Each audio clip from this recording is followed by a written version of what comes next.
కాంగ్రెస్ సర్కార్పై BRS working president KTR తీవ్ర స్థాయిలో మండిపడ్డారు. అబద్ధాలతో అధికారంలోకి వచ్చి ప్రభుత్వాన్ని నడపడం చేతకాని జోకర్ ముఖ్యమంత్రి ప్రజల దృష్టి మరల్చేందుకు పూటకో వేషం వేస్తున్నాడు, రోజుకో కుట్ర చేస్తున్నాడని విమర్శించారు. చిల్లర చేష్టలు, పనికిరాని డ్రామాలతో ప్రతినిత్యం తెలంగాణ ప్రజల గొంతుకై పోరాడుతున్న తమను వైఫల్యాల కాంగ్రెస్ ప్రభుత్వం అడ్డుకోలేదని తేల్చి చెప్పారు. ఫార్ములా ఈ రేసు నిర్వహణ కోసం గత బీఆర్ఎస్ ప్రభుత్వం బ్యాంకు ద్వారా పంపిన 44 కోట్ల రూపాయలు ఇప్పటికీ ఫార్ములా ఈ సంస్థ అకౌంట్లోనే ఉన్నాయన్నారు.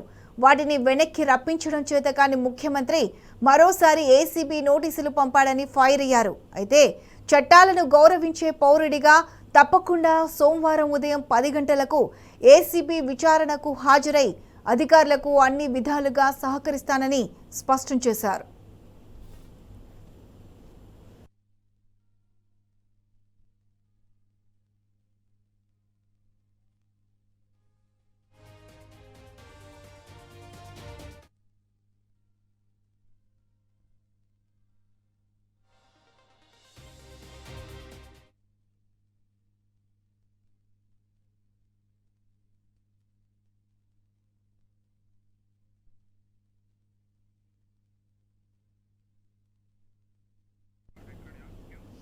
పదేళ్ల క్రితం నోటుకు ఓటు కుంభకోణంలో నోటు కట్లనున్న నల్ల బ్యాగుతో రెడ్ హ్యాండెడ్గా పట్టుబడ్డ రేవంత్ రెడ్డి కేసు కూడా ఇదే ఏసీబీ పరిధిలో పెండింగ్లో ఉందన్నారు కేటీఆర్.